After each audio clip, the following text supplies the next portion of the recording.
अस्सलाम वालेकुम। Class 9th subject chemistry, chapter number 2, lecture number 1। Topic है हमारे पास cathode rays and discovery of electron.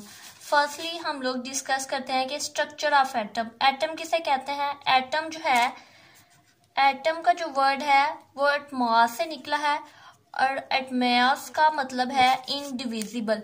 Indivisible का मजीद इसका मतलब ये है, इनडिविजिबल का मतलब होगा कि जिसे हम मजीद डिस्कम्पोज नहीं कर सकते, जिसे हम मजीद डिस्कम्पोज नहीं कर सकते। एटमॉस वर्ड से निकला है एटम। एटम जो है वो एक लैटिन वर्ड है। एक साइंटिस्ट था जिसका नाम था जॉन डाल्टन। इसने अपनी थ्योरी पेश की जिसका नाम था एटॉमिक थ्योरी। एटॉमिक थ्योरी में ये साइंटिस्ट कहता है कि हमारे पास जितना भी मैटर जो है, एटॉमिक थ्योरी में साइंटिस्ट ये कहता है कि हमारे पास जितना भी जो पार्टिकल है वो इंडिविजिबल पार्टिकल से बना हुआ है। इंडिविजिबल कहते हैं जिसे हम मजीद डिकम्पोज नहीं कर सकते, जिसको बाद में एटम का नाम दिया गया है। 19th सेंचुरी तक जो ये प्रपोज है वो यही चलता रहा। 19th सेंचुरी में ही स्टार्ट हुआ और 19th सेंचुरी तक ही यही चलता रहा। आगे जो 20th सेंचुरी थी उसमें से मजीद साइंटिस्ट आए, उन्होंने एक्सपेरिमेंट किए और उन्होंने बताया, और एक्सपेरिमेंट में ये देखा गया कि एटम जो है वो मजीद सब एटॉमिक पार्टिकल। इसके बाद जो है जे थॉमसन एक साइंटिस्ट था, उसने अपनी प्लम बोर्डिंग थ्योरी पेश की। उसने ये कहा, उसके बाद है इसे हम मजीद डिस्कस करेंगे आहिस्ता आहिस्ता। और आगे हमारे पास टॉपिक है cathode rays and discovery of electron. ये जो है थ्योरी जो है 1979 में एक साइंटिस्ट था जिसका नाम है सर विलियम क्रॉक्स। ये एक ब्रिटिश केमिस्ट है, ये फिजिक्स भी है, यानी कि इसने केमिस्ट्री में भी काम किया हुआ है और फिजिक्स में भी। और ये फर्स्ट साइंटिस्ट था जिसने जो है चार्ज ट्यूब पे काम किया है। इसने क्या किया, इसका काम क्या था कि इसने शीशे की एक ग्लास ट्यूब लेकर उसके अंदर, ग्लास ट्यूब के अंदर जो प्रेशर था गैस का उसे बहुत ही कम रखा, निहायत ही कम रखा। उसके बाद उसमें से हाई वोल्टेज करंट गुजारा। जब हमने उसमें से करंट गुजारा तो उसमें एक शाइनिंग रेज जो है वो प्रोड्यूस होगी। उस रेज को उसने क्या नाम दिया? कैथोड रेज को। मजीद इसकी हम लोग डिटेल्स डिस्कस करते हैं विद डायग्राम की मदद से। क्या किया कि एक चार्ज ट्यूब ली, ये है हमारे पास चार्ज ट्यूब ली।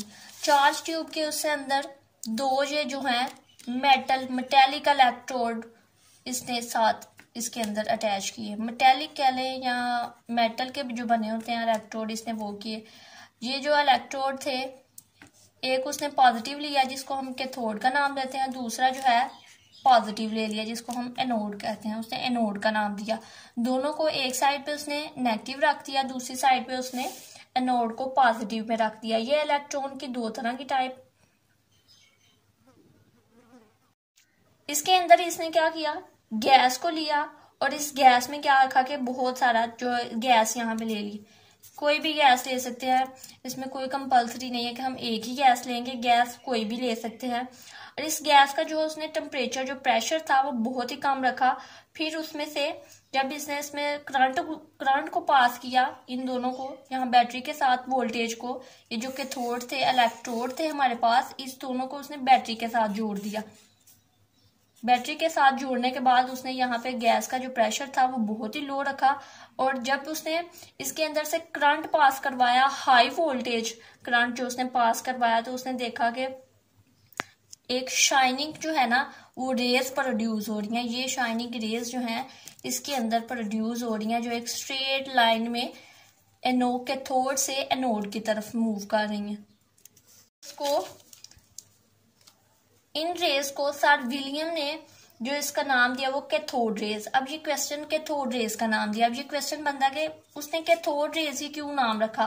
कैथोड रेज का नाम उसने इसलिए रखा क्यों ना कि ये जो रेज हैं वो कैथोड रेज से जनरेट हो रही थी।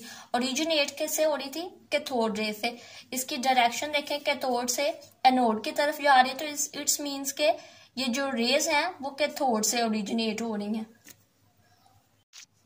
ये रेज कैथोड से ओरिजिनेट होती हैं, यानी कि नेगेटिव टर्मिनल से ओरिजिनेट होती हैं। इस वजह से इसे उसने नाम दिया cathode rays. This is called या this is known as cathode rays.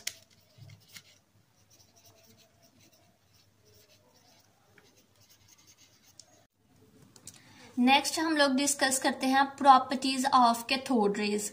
Cathode rays की जो पहली प्रॉपर्टी है वो ये है कि ट्रेवलिंग इन स्ट्रेट लाइन, कि जो रोशनी पास होगी वो स्ट्रेट लाइन यानी कि एक सीधी लाइन में से गुजरेगी, ना कि वो इस तरह इस शेप में हो जाए, अपनी पोजीशन को चेंज नहीं करेगी, अपनी शेप चेंज नहीं करेगी, वो जो स्ट्रेट लाइन में मूव करेंगे। सेकंड रेज की प्रॉपर्टी है वो कास्टिंग शेडो। कास्टिंग शेडो इसका ये मतलब है कि अगर हम लोग लाइक उसके अंदर चार्ज ट्यूब के अंदर कोई शेडो रखते हैं और कोई ऑब्जेक्ट रखते हैं तो उसका जो है वो उसका शेडो बना देगा। अगर उसमें से रोशनी नहीं पास होगी तो वो उसका शेडो बना देगा। थर्ड उसकी प्रॉपर्टी है कैथोड रेज की डिफ्लेक्शन इन इलेक्ट्रिक फील्ड, के उसमें जो इलेक्ट्रिक फील्ड है, इलेक्ट्रिक फील्ड्स दो तरह के हैं, पॉजिटिव एंड नेगेटिव, वो जो है उसे डिफ्लेक्ट कर देंगे। आगे जो है फोर्थ प्रॉपर्टी है राइज इन टेम्परेचर, कि टेम्परेचर अगर हम लोग चार्ज ट्यूब के अंदर कोई भी रखेंगे तो वो उसके टेम्परेचर को बढ़ा देगी। कोई भी रेज जब भी इस चार्ज ट्यूब में पड़ेंगी तो उसके टेम्परेचर को क्या कर देंगी, इंक्रीज कर देंगी। फिफ्थ वाली प्रॉपर्टीज है EM/FM रेशियो, कि चार्ज और मास रेशियो। चार्ज और मास रेशियो को इसने एक्सप्लेन तो कर दिया लेकिन वो इसको नाम नहीं दे सका। इसको मजीद एक्सप्लेन करने के लिए जे थॉमसन ने इसे एक्सप्लेन किया और इसको नाम दिया, जो कि हम लोग नेक्स्ट डिस्कस करेंगे। प्रोडक्शन ऑफ लाइट, के लाइट को जो है जब डिस्चार्ज ट्यूब की वाल के साथ जो लाइट है वो टकराती है तो वो इसमें चमक पैदा होती है, तो वो क्या करती है, प्रोडक्शन ऑफ लाइट। नेक्स्ट इसकी प्रॉपर्टी है nature of cathode rays. Cathode की नेचर कैसे होगी, अगर किसी की नेचर है तो वो डिपेंड नहीं करती कि अगर कोई हम लोगों ने उसकी गैस चेंज की या कोई भी गैस होगी तो कैथोड रेज की नेचर वही रहेगी। लाइक कैथोड रेज पे चार्ज नेगेटिव है तो वो नेगेटिव ही रहेगा, उस पर कोई इफेक्ट नहीं होगा। हम लोग कोई भी गैस लेंगे तो उसका जो नेचर है कैथोड रेज की वो वही रहेगी। नेक्स्ट हम लोग डिस्कस करते हैं कंक्लूजन या उसका रिजल्ट, कि अगर उसने कोई चीज रिप्रेजेंट किया, कुछ एक्सपेरिमेंट उसने परफॉर्म किया तो उसका रिजल्ट क्या आया। रिजल्ट उसका ये आया कि जो नेचर थी कैथोड रेज की वो independent of the nature of gas present in discharge tube. जो नेचर है कैथोड रेज की वो वही रहेगी। अगर हम लोगों ने लाइक कोई भी गैस होगी तो उसकी जो नेचर पे डिपेंड नहीं करेगी, कैथोड रेज की नेचर सेम ही रहेगी। का कंक्लूजन था second, cast shadow of an object, कि अगर हम लोग कोई ऑब्जेक्ट उसके अंदर रखेंगे, उसमें ऐसा ऑब्जेक्ट जिसके अंदर से रोशनी जो है वो पास नहीं कर सकेगी तो वो उसका शेडो बना देगी। नेक्स्ट है all material produce same type of particles. Material जो है वो सेम पार्टिकल्स होंगे। पार्टिकल्स हमारे पास कौन से थे, सब एटॉमिक पार्टिकल्स हैं। टाइप ऑफ पार्टिकल्स यानी कि जो सारे मटेरियल्स हैं उसके जो पार्टिकल्स होंगे वो सेम होंगे और इसको हम लोग नाम देंगे या कॉल्ड कहलाएगा इलेक्ट्रॉन। इलेक्ट्रॉन पे क्या चार्ज होगा, नेगेटिव चार्ज होगा। इलेक्ट्रॉन पे नेगेटिव चार्ज होता है और कैथोड पे भी नेगेटिव चार्ज होगा। तो सो इज इट सेम होगा टाइप्स पार्टिकल्स के। Electrons are called fundamental particles. Electrons जो हैं फंडामेंटल पार्टिकल्स होंगे। सो आज हम लोगों ने क्या डिस्कस किया, कौन सा टॉपिक कवर किया है, cathode rays and discovery of electron. इसमें हम लोगों ने क्या देखा, कैथोड रेज का इंट्रोडक्शन देखा कि उसे किसने डिस्कवर किया, उस पर एक्सपेरिमेंट किसने किया, किस तरह किया, चार्ज ट्यूब किस तरह होती है, उसकी डायग्राम। देन हम लोगों ने उसकी प्रॉपर्टीज डिस्कस की एंड देन हम लोगों ने उसका कंक्लूजन देखा, उसके रिजल्ट्स देखे कि कैथोड रेज आया कि उसके रिजल्ट क्या थे।